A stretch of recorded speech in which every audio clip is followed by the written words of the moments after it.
ಮೊನ್ನೆನು recently ಈ ಹುಲಿ ಉಗುರಿನ ಬಗ್ಗೆ ಸಿಕ್ಕಾಪಟ್ಟೆ ಬೆಳವಣಿಗೆಗಳಾದಾಗ ನೀವು ಅರಣ್ಯ ಕಚೇರಿಗೆ ಒಂದು ಹುಲಿ ಚರ್ಮ ಹೋಲುವಂತ ಒಂದು ಬಟ್ಟೆನ ಹಾಕೊಂಡ್ ಬಂದಿದ್ದೀರಿ. ಹೌದು. ಈ ರೀತಿ ವಿಶೇಷತೆ ಹೆಂಗ್ ಬರುತ್ತೆ ಅಂತ? ಇಲ್ಲ, ವಿಶೇಷತೆ ಅನ್ನೋದು ನನಗೆ ಮೊದಲಿಂದು ನನ್ನ ಗುಣವೇ ಆ ರೀತಿ ಚಿಂತನೆಗಳು, ಹೊಸ ಹೊಸ ಚಿಂತನೆಗಳು, ಕನ್ನಡಕ್ಕಾಗಿ ಏನೆಲ್ಲ ಚಿಂತನೆಗಳು ಬರ್ತಾವೆಲ್ಲ ಮಾಡೋಣ.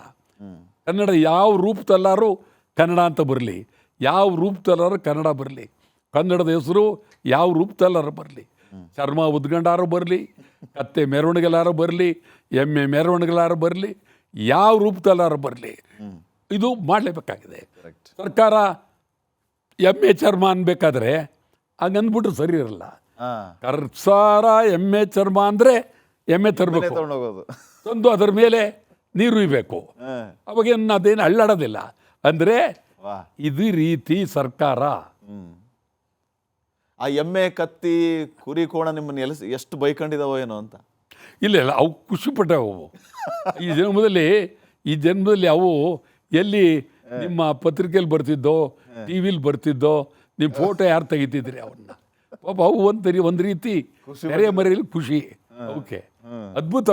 ಅದರಲ್ಲೇನು ಆ ರೀತಿ ಚಳವಳಿ ಇನ್ನೂ ಈ ಜನ್ಮದಲ್ಲಿ ಯಾರು ಮಾಡೋಕ್ಕೆ ಸಾಧ್ಯವಿಲ್ಲ, ಇನ್ನೊಂದು ಬರೋಕ್ಕೆ ಸಾಧ್ಯ ಇಲ್ಲ. ಎಲ್ಲರೂ ಈಗ ವಾಟಾಳ್ ನಾಗರಾಜ್ ಅವ್ರು ಅಂದ್ರೆ ಯಾಕೆ ಗೌರವ ಅಂತಂದ್ರೆ ಅವ್ರು ಎಷ್ಟು ಕನ್ನಡದ ಬಗ್ಗೆ ಎಷ್ಟು ಆಸಕ್ತಿ. ಬಂದಂದ್ರೆ ಒಂದ್ ರೀತಿ ಉತ್ಸಾಹ ನಿಮಗೆ.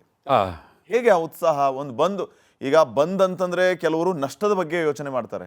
ವಾಟಾಳ್ ನಾಗರಾಜ್ ಅವರು ಕರ್ನಾಟಕ ಬಂದ್ ಅಂತ ಹೇಳ್ಬಿಡ್ತಾರಪ್ಪ, ಅದರಿಂದ ಆಗುವ ಲುಕ್ಸಾನ್ ಎಷ್ಟು, ಅದ್ರ ಬಗ್ಗೆ ಯಾಕೆ ವಾಟಾಳ್ ನಾಗರಾಜ್ ಅವರು ವಿಚಾರಣೆ ಮಾಡಲ್ಲ ಅಂತ ಹೇಳಿ. ಆದ್ರೆ ನಿಮಗೆ ಬಂದ್ ಬಗ್ಗೆ ಭಾರಿ ಉತ್ಸಾಹ. ಯಾಕೆ ಉತ್ಸಾಹ? ಇದ್ರ ಬಗ್ಗೆ ಏನು ಹೇಳ್ತೀರಿ ಅಂತ ನಿಮ್ಗೆ ಹೇಳದೆ ಆದರೆ, ಬಂದಂದರೆ ಅದು ಇಡೀ ದೇಶವೇ ಗಮನ ಸೆಳೆಯುವಂಥದ್ದು.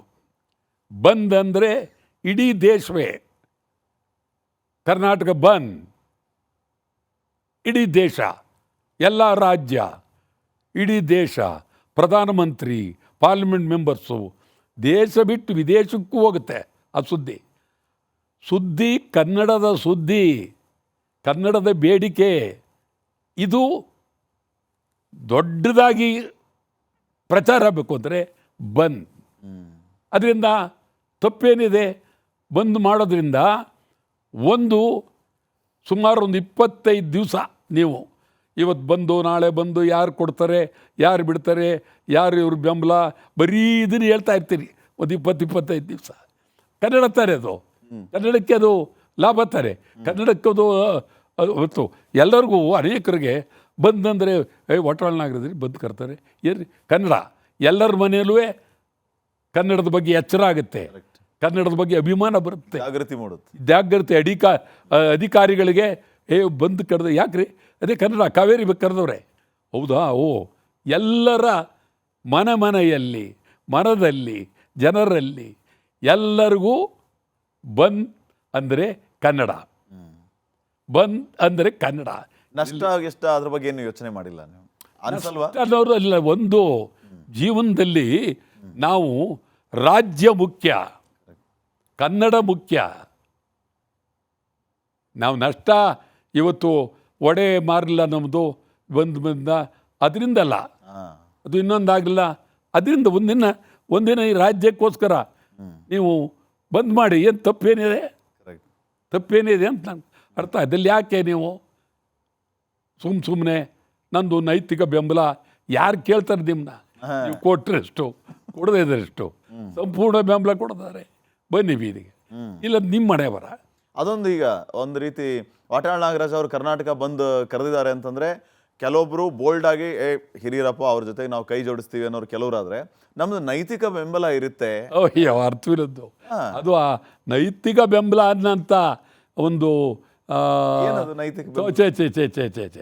ನೈತಿಕ ಅದು ಅರ್ಥವಿಲ್ಲ, ಅದು ಅರ್ಥವಿಲ್ಲ. ಅದು ಹೇಳಲೇಬಾರ್ದು. ಯಾರು ನಿನ್ನ ನೈತಿಕ ಬೆಂಬಲ ಯಾರಿಗೆ ಬೇಕು? ಯಾರಿಗೂ ನೈತಿಕ ಬೆಂಬಲ ಅಂದೆ ಅಲ್ಲಿ ಇಡ್ಲಿ ದೋಸೆ ಮಾರ್ತಾ ಇದ್ರೆ ಅದಂಗೆ ಸಪೋರ್ಟ್ ಇದೆ, ಅದು ಅರ್ಥವಿಲ್ಲ.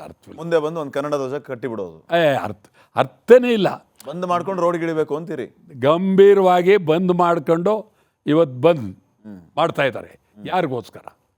ನಮಗೋಸ್ಕರ, ರಾಜ್ಯಕ್ಕೋಸ್ಕರ. ಮುಚ್ಚೋಣ ಒಂದಿನ, ತಪ್ಪೇನಿದೆ? ಇದು ಕೆಚ್ಚು, ಅಭಿಮಾನ, ಪ್ರೀತಿ ಬರಬೇಕು. ಬರ್ದೇ ಮೇಲೆ ಮಾಡ್ಬೇಕಾಗತ್ತೆ ನಾವು. ಬೆಳಗಾವಿಯಲ್ಲಿ MES ಪುಂಡರ ಹಾವಳಿ ಜೋರಾದಾಗ ಇಲ್ಲಿ ಕುತ್ಕೊಂಡು ಒಂದು ಗುಡುಗ್ ಹಾಕ್ತೀರಿ ನೀವು, ಬೆಳಗಾವಿಗೆ ಬರ್ತೀನಿ ನಾನು ಅಂತ ಹೇಳಿ. ಅವಾಗ ವಾಟಾಳ್ ನಾಗರಾಜ್ ಅಂತಂದ್ರೆ MES ಪುಂಡರಿಗೂ ಭಯ.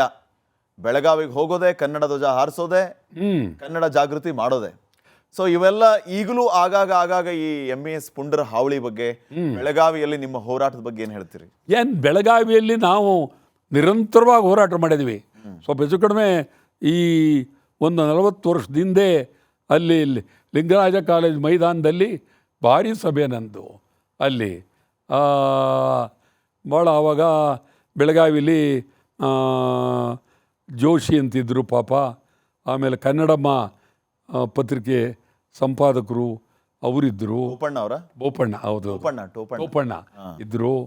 ಆಮೇಲೆ ಸರಿ ಪಾಟೀಲ್ ಇದ್ದರು ಪಾಪ, ಅವರು ತೀರ್ಕೊಂಡ್ರು.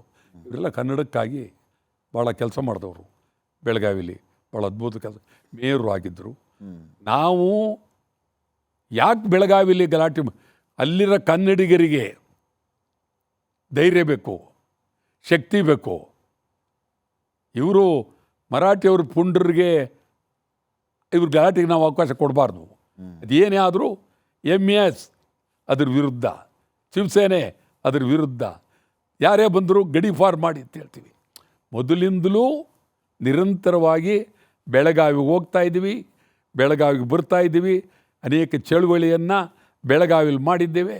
ಅಲ್ಲಿ ಕನ್ನಡ ಪರ ಸಂಘಟನೆಗಳು ಭಾಳ ಭದ್ರವಾಗಿ ಕೆಲಸ ಮಾಡ್ತಾ ಇದ್ದಾರೆ. ಈಗ ಈ ಕಾವೇರಿ ನೀರಿನ ಹೋರಾಟ ನಮ್ಮಲ್ಲಿ ಈಗ ರಾಜ್ಯ ಬಂದ್ ಅಂತ ವಾಟಾಳ್ ನಾಗರಾಜ್ ಅವರು ಬಂದ್ ಅಂತ ಹೇಳ್ತಾರೆ ಅಂತಂದ್ರೆ ಒಂದು ಕಾವೇರಿ ನೀರಿನ ವಿಚಾರವಾಗಿ ಹೇಳ್ತಿರ್ತಾರೆ.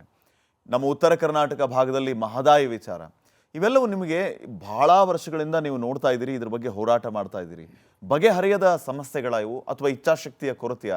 ಈ ಕಾವೇರಿ ನೀರಿನ ಹೋರಾಟದ ವಿಚಾರದಲ್ಲಿ, ಮಹದಾಯಿ ವಿಚಾರದಲ್ಲಿ ಏನು ಆಗಬೇಕು ವಾಟಾಳ್ ನಾಗರಾಜ್ ಅವರ ಅಸಲಿ?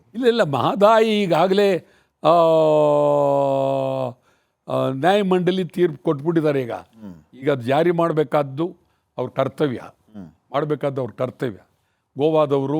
ಗೋವಾದವ್ರಿಗೆ ಬೆಂಬಲವಾಗಿ ಕೇಂದ್ರ ಸರ್ಕಾರ ಅದನ್ನು ನಿಧಾನ ಮಾಡ್ತಾ ಇದ್ದಾರೆ. ಅದಲ್ಲ, ಮಹದಾಯಿ ಆಗಲೇಬೇಕು. ಮಹದಾಯಿ ಆಗಲಿಲ್ಲ ಅಂತಂದರೆ ಗತಿ ಏನು? ಬೆಳಗಾವಿ, ಧಾರವಾಡ, ಹುಬ್ಳಿ, ಜನಗಳ ಗತಿ ನಿಮ್ಗೆ ಹೇಳೋದಾದರೆ ಉತ್ತರ ಕರ್ನಾಟಕದ ಜನವನ್ನು ನಾವು ಕಡೆಗಾಣಿಸಿದ್ದೇವೆ. ಹೈದರಾಬಾದ್ ಕರ್ನಾಟಕ ಜನವನ್ನು ನಾವು ಕಡೆಗಾಣಿಸಿದ್ದೇವೆ. ಕಲ್ಯಾಣ ಕರ್ನಾಟಕ ಈಗ ಮೊದಲು ಹೈದರಾಬಾದ್ ಕರ್ನಾಟಕನೇ ಕಡೆಗಾಣಿಸಿದ್ದೀವಿ ನಾವು. ಅಲ್ಲಿ ಏನು ನಾವು ಪರಿಸ್ಥಿತಿ ಏನು?